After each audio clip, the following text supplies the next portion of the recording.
Olá, alunos da turma TCA2. Nesta semana nós estudaremos a nutrição mineral do cafeeiro. Lembrando que vocês também terão a apresentação de um trabalho. Bom, o desenvolvimento e a produção econômica dos cafezais dependem do fornecimento dos nutrientes necessários ao cafeeiro de forma equilibrada, de acordo com Matiello 2005.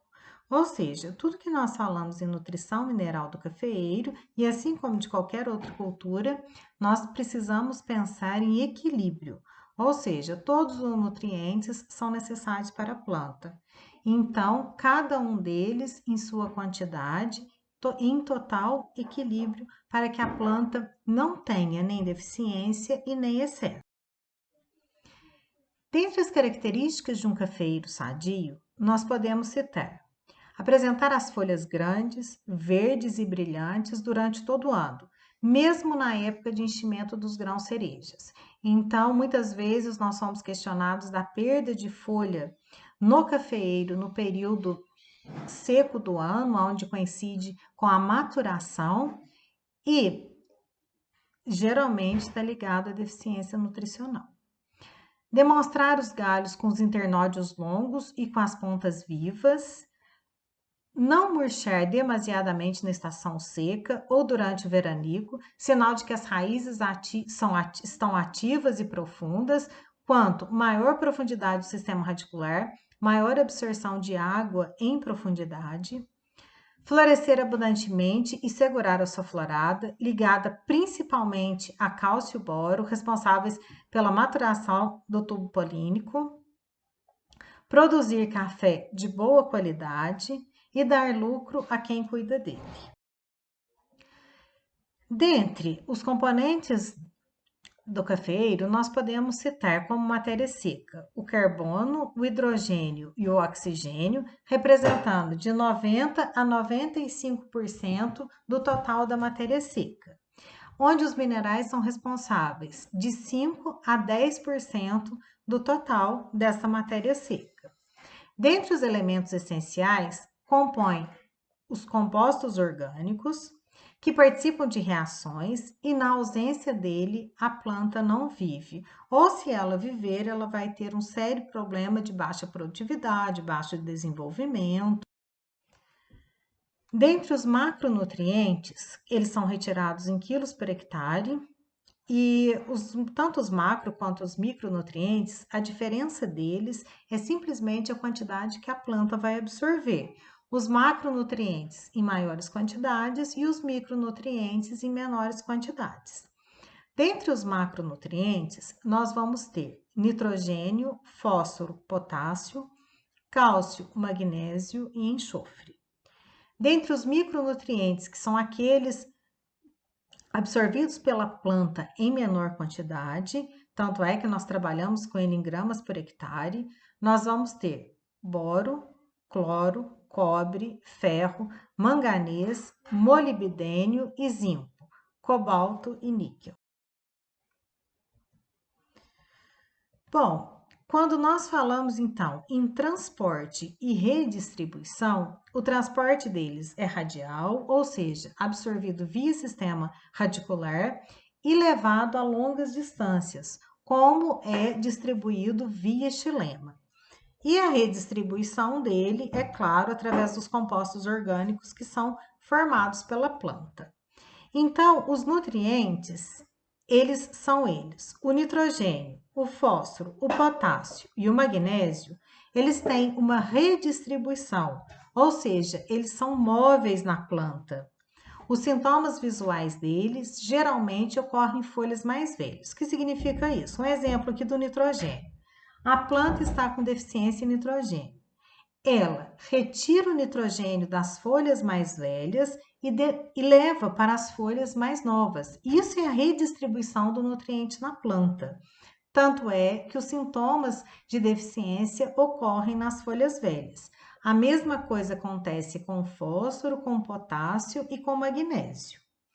Já o enxofre, o cobre, ferro, manganês, zinco e molibdênio, eles são pouco móveis, ou seja, a deficiência ocorre em folhas novas. Então, quer dizer, as folhas velhas não conseguem suprir a deficiência nutricional, levando, ou seja, redistribuindo este nutriente para as folhas mais novas. O boro e o cálcio, eles são imóveis na planta. A deficiência só ocorre em folhas novas e no meristema.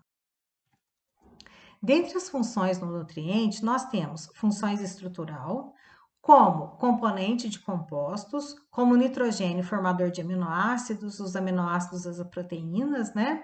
Magnésio, formador da molécula de clorofila, constituinte de enzima e cofator, como, por exemplo, o grupo prostético, que é o molibdênio, da redutase do nitrato, e o ferro nos citocromos, e ativador enzimático, cofator metálico, como magnésio, potássio, manganês e zinco, e coenzimas, como o NAD e o NADP, que ajudam nas reações de oxirredução. Lembrando que o potássio ele é um nutriente que não participa de nenhuma função metabólica, porém tem função essencial na abertura estomática. Bom, dentre os nutrientes, o nitrogênio é o que é consumido em maior quantidade pela planta. Nós temos como fonte a atmosfera, aliás, a nossa atmosfera é extremamente rica em nitrogênio, né, gasoso, na forma de N, e na planta, na forma de nitrato e na forma de amônio.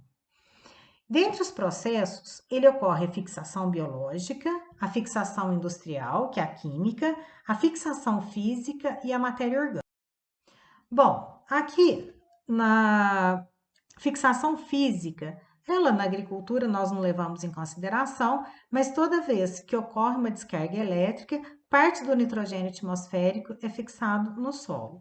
Porém, a nível prático, né, ele não funciona, né, a nível de agricultura. Porém, é uma forma de fixação de nitrogênio no solo.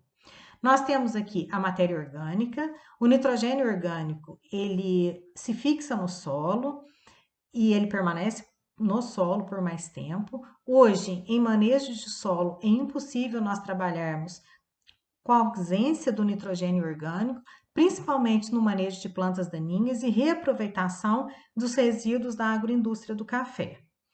Aqui nós temos a fixação biológica, o cafeiro ele não é uma leguminosa, mas porém nós conseguimos trabalhar com consórcio do cafeiro com algumas leguminosas. Elas têm função tanto de descompactação natural, como de fixação biológica do nitrogênio, ou seja, as bactérias do tipo Rhizobium fixam o nitrogênio atmosférico e disponibilizam para o solo, e o cafeiro acaba aproveitando esse nitrogênio. E os adubos químicos, né? Ureia, sulfato de amônio, nitrato de amônio, nitrocálcio, né? Dentre outros nutrientes químicos que nós temos disponíveis no mercado.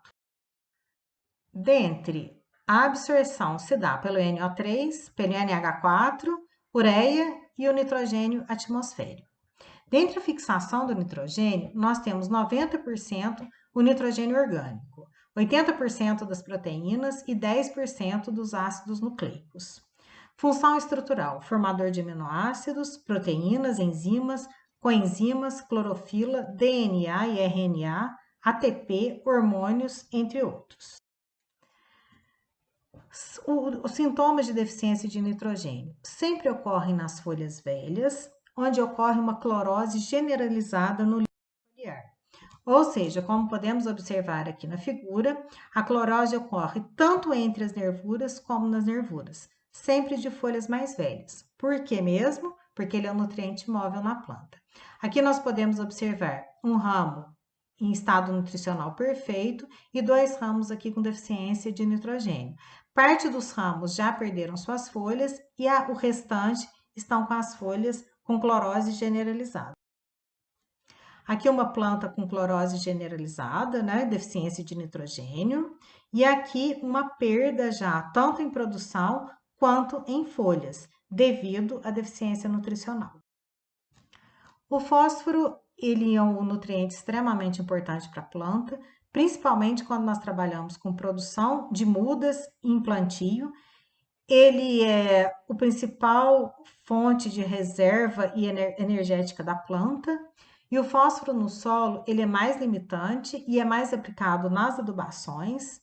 Tem uma forte reação tanto com ferro como alumínio e os óxidos presentes no solo. O fósforo na planta, ele é absorvido na forma de H2PO4, e as formas na planta, o fósforo inorgânico, H2PO4, mais nas folhas, e o fósforo orgânico, nas membranas, no DNA, no RNA e no ATP, como nós já observamos. Bom, aqui são duas fases que o fósforo é essencial, tanto na produção de mudas, quanto no início, ou seja, na implantação da lavoura cafeeira. Os sintomas de deficiência de fósforo, por ele ser um nutriente móvel, ele ocorre em folhas velhas.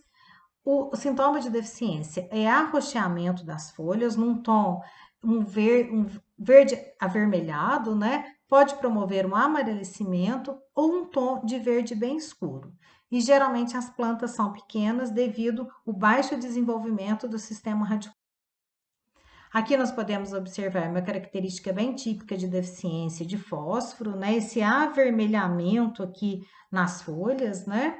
E aí diminuindo demais a área foliar, a disponibilidade fotossintética da área. Potássio.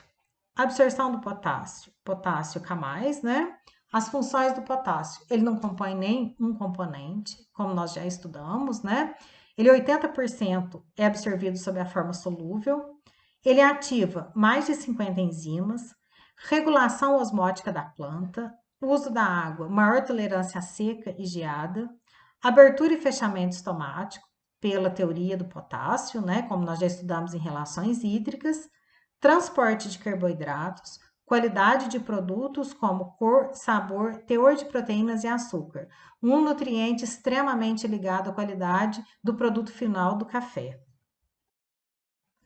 Sintomas de deficiência de potássio. Ele é um nutriente móvel, em folhas mais velhas, clorose e necrose nas bordas das folhas. Como nós podemos observar aqui, né, a deficiência sempre ocorre nas bordas das folhas para o centro. Lembrando que a deficiência de potássio no cafeeiro, ele diminui o tamanho do fruto, interferindo diretamente no rendimento da produção. Né? Então, nós podemos observar frutos xoxos, frutos com baixa qualidade. O cálcio na planta. Cálcio Ca2+, né? As formas de cálcio na planta, nos pectatos de cálcio da parede celular e nos sais de oxalato, fosfato e carbonato. Funções do cálcio: membranas celulares, formando as pontes, parede celular, é o componente da parede celular, germinação do grão de pólen, crescimento do tubo polínico e ativa algumas enzimas nas plantas. Os sintomas de deficiência em cálcio ocorrem em folhas novas, porque ele é imóvel na planta, e no meristema. Deformação de folhas novas, clorose nos bordos. Algumas espécies, os sintomas aparecem no fruto, como exemplo, a podridão apical no tomate, no pimentão, e o bitter pit na maçã. Aqui nós podemos observar em folhas novas, né, uma clorose nas folhas, né, ela fica um verde esbranquiçado. E aqui, né, no caso do tomate, a podridão do tomate, que ela é uma deficiência de cálcio e não uma doença bacteriana, como muita gente confunde. O magnésio, ele tem absorção Mg2+, funções do magnésio: estrutural, componente da clorofila, ativador de enzimas e cofator de enzimas fosforilativas. Sintomas de deficiência de magnésio. Ele é um nutriente móvel, então a deficiência em folhas mais velhas, e ocorre uma clorose nas nervuras.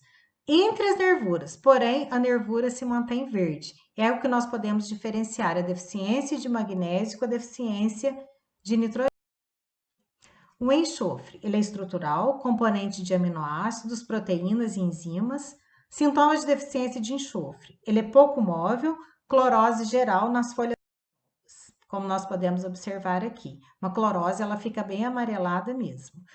A deficiência de enxofre é difícil ser observada pelas fontes de sulfatos que nós usamos, como superfosfato simples, sulfato de amônio, sulfato de zinco, né? Então, dificilmente nós conseguimos observar deficiência de enxofre em folhas de café.